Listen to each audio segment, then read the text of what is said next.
Kumekuwa kuna utapeli huo Kinondoni, kumekuwa kuna utapeli huo hapa Ilala na maeneo mengineyo. Kwa hiyo niendelee kutoa rai kwa Watanzania wote na hasa wana Dar es Salaam kwamba Dr. Samia Suluhu Hassan ametutuma tuje tuhakikishe tunaendelea kusimamia haki na kuitafsiri bila kuvunja sheria, ili yule ambaye anahitajika kupata haki hiyo aipate. Na kwa mantiki hiyo, leo tarehe 2 ya mwezi wa 3, mimi mwenyewe mkuu wa mkoa nitakuwa kwenye ofisi ya mkuu wa mkoa wa Dar es Salaam, kwenye ukumbi wa ofisi ya mkuu wa mkoa wa Dar es Salaam. Wale wote ambao wamekushalia kwa muda mrefu waje pale ofisini wafikishe nyaraka zao zote. Natoa wiki moja tu, kwa maana leo Jumatatu, mwisho siku ya Ijumaa, walete taarifa zao zote na ushahidi wao wote waniletee pale ofisini, kwa sababu tarehe 9 ya mwezi wa 3 naanza tena ziara ya mguu kwa mguu kwenda kukagua maeneo yote ambayo wananchi watakuwa wameyaleta kama sehemu ya kunithibitishia kwamba wameporwa, wamenyang'anywa, wamedhulumiwa. Maeneo kama haya, ndugu zangu, ya unyang'anyi, ninayo pia kesi moja hapa ambayo baba alifariki akiwa amemwacha mwanae katika umri mdogo. Na alipofariki akiwa amemwacha mwanae katika umri mdogo, yule mtoto akachukuliwa na shangazi. Alipochukuliwa na shangazi, shangazi alichokifanya ni kwenda kubadilisha nyaraka za eneo la marehemu kaka yake katika umri huu ambao mwanae yule alikuwa bado mdogo. Lile eneo alipolibadilisha likawa la kwake, na baadhi ya sehemu ameuza na baadhi ya sehemu anayo mwenyewe, lakini amefanya hivyo kwa kofia kuwa yeye ni msimamizi wa mirathi. Sasa huyu mtoto alipofikisha miaka 18 alianza kuomba kumilikishwa moja kwa moja maeneo ya marehemu baba yake, na ndipo mgogoro ulipoanza. Binti akafukuzwa kwao akiwa na miaka 18 tu kwa sababu anamwambia shangazi yake anaomba umiliki wa moja kwa moja kwenye eneo au kwenye maeneo aliyoachiwa na marehemu baba yao. Lakini yule mama aliendelea kujitetea kwamba aliuza maeneo ili amsomeshe, aliuza maeneo ili amtunzie. Sasa ndugu zangu, kama huna uwezo wa kumtunza mtu ama wa kumtunza mtoto wa kaka yako au wa dada yako, usimchukue yeye kwa sababu unataka zile mali zao. Sasa kesi hii nayo iko mahakamani. Tumeendelea kumwomba mwanasheria mkuu wa serikali aendelee kutusaidia kutafsiri masuala haya, ili na sisi pia tuendelee kuweka mawakili wetu waendelee kusaidia ili huyu mtoto pia aweze kuipata haki yake. Sasa huu ni mfano mmoja, lakini ndugu zangu wa Dar es Salaam, kuna mifano mingapi ya aina hii? Sasa kwa kuwa tarehe 9 ya mwezi wa 3 nitafanya ziara, na mnakumbuka nimetoka Kinondoni, sasa naelekea wilaya ya Ilala. Lakini hii tarehe 9, katikati ya tarehe 9 mpaka tarehe 15 nitarudi tena eneo la Salasala kule Kinondoni.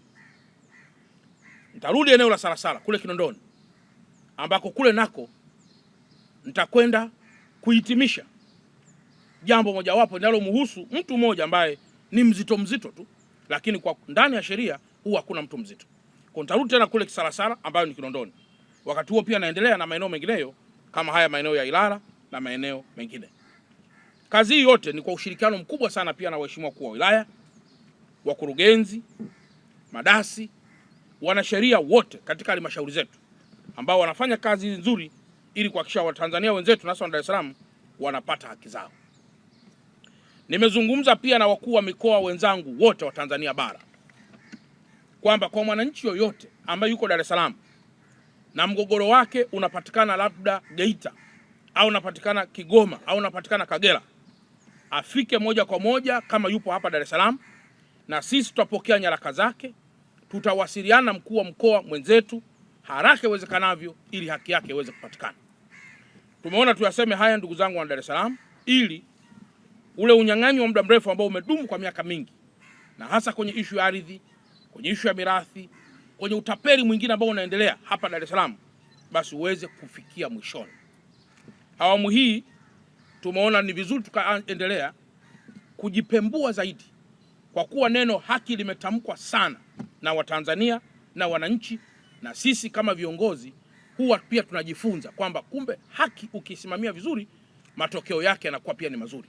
Hiki tunachokifanya sisi ni kusimamia ile haki ambayo inatamkwa mara kwa mara na wananchi wa Dar es Salaam na wananchi wa Tanzania dhidi ya wale ambao wamepokonywa, wamedhulumiwa au wamenyang'anywa rasilimali zao.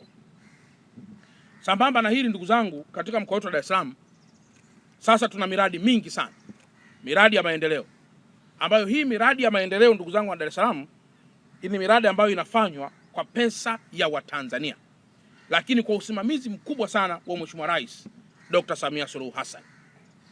Tumekwisha muomba Mheshimiwa Rais kwamba kwa kuwa miradi hii ni mikubwa, basi katika mkoa wetu yeye mwenyewe aje kuizindua, kuweka mawe ya msingi na kadhalika. Niliwahi kuambia kwamba tuna madaraja hapa Dar es Salaam mengi ambayo tumepiga kelele kwa miaka mingi sana, kila siku ni mafuriko. Sasa tumemwomba pia Mheshimiwa Rais baadhi ya maeneo kuja kuweka mawe ya msingi na ikiwezekana pia hata kutuzindulia.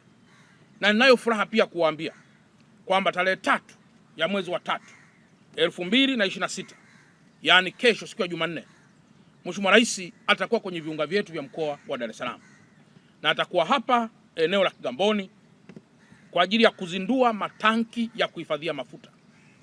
Sio mafuta ya kula, mafuta kama diesel, mafuta kama petrol, mafuta kama mafuta ya ndege na kadhalika. Serikali imeamua kujenga matanki haya ambayo yako chini ya Wizara ya Uchukuzi kwa ndugu yangu Profesa Mbarawa. Na Profesa Mbarawa atatoa taarifa ya kina kuhusu Mheshimiwa Rais kuja kuzindua matanki hayo, na ambayo itafanywa, Mheshimiwa Mbarawa ataifanya taarifa hiyo leo, lakini mimi kama mkuu wa mkoa ninayo haki na heshima ya kuwakaribisha wana Dar es Salaam wote tuungane na Mheshimiwa Rais kwa siku ya kesho kuja kuzindua matanki haya kuhifadhia mafuta. Sasa mtu wa kawaida anaweza kujiuliza, matanki ya kuhifadhia mafuta yananisaidiaje mimi? Jambo ni dogo tu. Leo mmeona kule kwa wenzetu Iran na kwa baadhi ya mataifa ambayo yanazalisha sana mafuta. Leo mmeona kule meli hazikatishi kwenye bahari hiyo na kadhalika. Sasa kama serikali hautakuwa na hifadhi ya mafuta angalau hata wiki 2 katika kipindi ambacho mataifa mengine yanayo supply yanaweza kuwa katika mitikisiko ya kisiasa, maana yake ni kwamba taifa lako hamtawasha umeme, taifa lako magari yatakuwa na mafuta, taifa lako mitambo haitakwenda ambayo inatumia diesel kwa muda wote ambao mataifa hayo ambayo yana supply yatakuwa kwenye hali hiyo.